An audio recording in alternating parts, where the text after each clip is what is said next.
की खुर्चीचा हाऊस जेवढा चांगला तेवढा वाईटही आहे आणि तो कितपत आणि एक रिस्पॉन्सिबिलिटीची गोष्ट आहे. तुम्ही ते रिस्पॉन्सिबली केलं तर नक्की चांगलं आहे, नाही केलं तर त्याचे उलटे पण परिणाम असतात. तर ते नक्की ऑडियन्स म्हणून आवडेल ते आयटम सॉन्ग, थोडा लव्ह टच, अक्षयचा ॲक्शन तर ते मजा येईल. नमस्कार, मी नितीन मोरे. लेट्सअप मराठीमध्ये तुमच्या सगळ्यांचं स्वागत करतो आहे. त्या नवीन वर्षामध्ये एक दमदार आणि धडाकेबाज असा चित्रपट आपल्या भेटीला येणार आहे आणि त्याच चित्रपटातलं कलाकार आणि निर्माते पण रिअल लाईफमध्ये एक सुंदर असं कपल माझ्यासोबत आहे.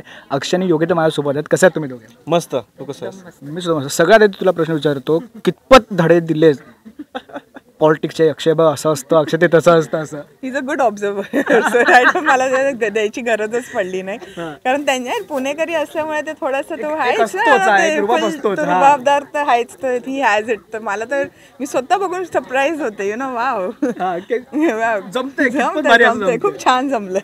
बरं अक्षय, तुलाच विचारतो मी, दमदार लुक आहे, कितपत मान दुखली ती एवढी मोठी मोठी चैन घालून आणि हातामधला तो ब्रेसलेट पूर्ण असा? नक्की खूपच मजा आली, कारण की ते खरं सोनं आहे.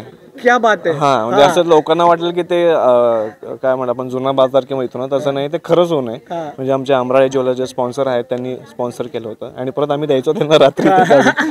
पण नक्की त्यांनी खूप छान असं पूर्ण आम्हाला पोशाख करून दिला होता आणि मजा आली करताना, कारण की खूपच वेगळा एक फील होता काम करायचा आणि ते सगळं मनापासून निघालं. त्यामुळे तुला माहिती आहे की मनापासून ज्या काही गोष्टी होतात त्या सुंदर होतात. नाही म्हणजे मला बोलायला खरंच आवडेल किंवा सांगायला आवडेल की ह्याच्या आधीची तुझी भूमिका खरंच खूप होती आणि टू डायरेक्ट आता एक वेगळा असा थाट असतो पॉलिटिशियनचा, किंवा ह्या सिनेमाला जशी स्टोरी आहे तसा एक वेगळा थाट असतो.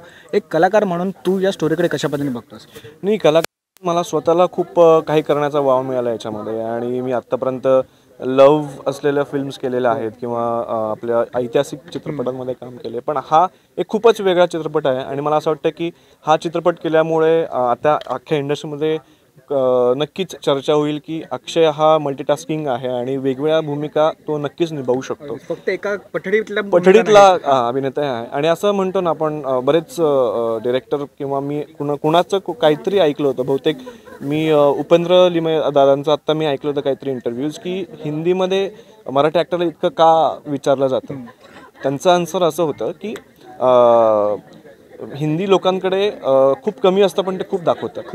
आणि जसं की आपल्या मराठी सगळेच कलाकार आहेत त्यांच्याकडे खूप असतं, पण आपण जेव्हा दाखवायचं तेव्हाच दाखवत असतो. सो तो एक फरक असतो आणि मला असं वाटतं की मराठीमध्ये इतके वेगवेगळी कौशल्य असणारे अभिनेते आहेत आणि मलाही त्यांच्यामध्ये नक्कीच गणलं जाईल. आणि फक्त लव्ह नाही, ऐतिहासिक नाही, डॅशिंग नाही, पण अजूनही कॅरेक्टर करायला मी तयार आहे.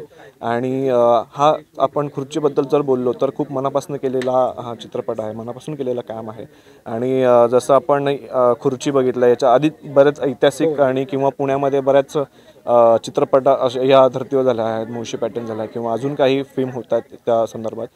तिथे मला नक्की विचार केला जाईल जेव्हा हा चित्रपट बघितला जाईल. नक्की. बरं, तुम्हाला प्रश्न विचारायला आवडेल की निर्माते असल्याचा एक धाक कलाकारांवर असतो, तसा होता का अक्षयवर सुद्धा की ए बाबा असं काही? असं काहीच नव्हतं ॲक्च्युली.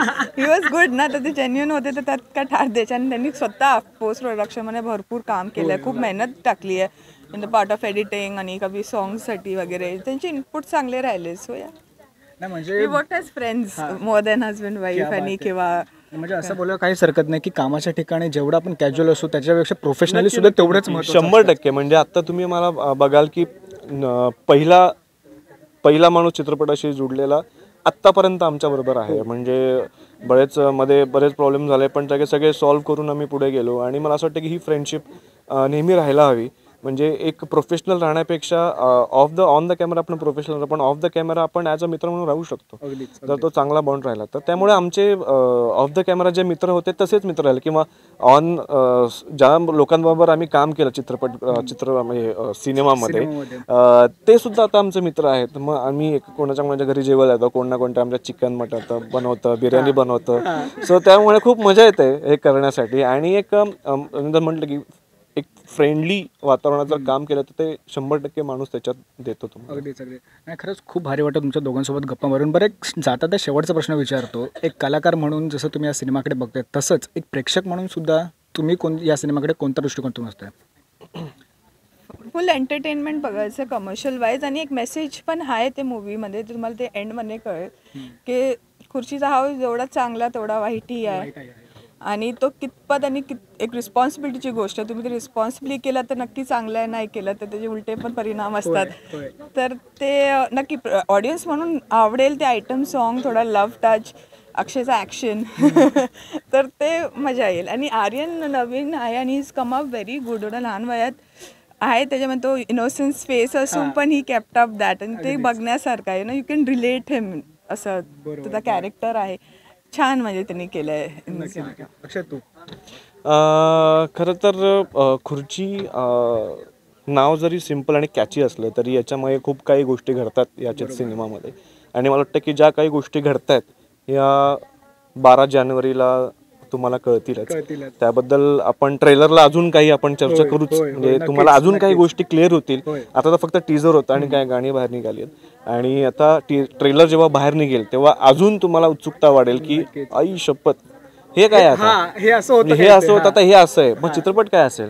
म्हणजे तुम्ही जेव्हा आताही गेस करायला जाल तेव्हा 99.99% तुमचा हा गेस एकदम चुकीचा असेल. नाही, कारण का आम्ही टीजर बघितलं, आम्ही त्या टीजर मधून खरंच काहीच अंदाज लागता येत नाहीये की एका साईडून राकेश येतोय, नंतर आर्यन येतोय, नंतर अक्षय येतो. म्हणजे खरंच हे भावंड आहेत की मित्र आहेत का काय, खरंच नातं काय जुळत नाही. नाही, ही मजा तुम्हाला 12 जानेवारीला कळेल. आणि याचा थोडासा उलगडा, थोडासा नाही म्हणता येणार, बराचसा उलगडा ट्रेलरला कळेल.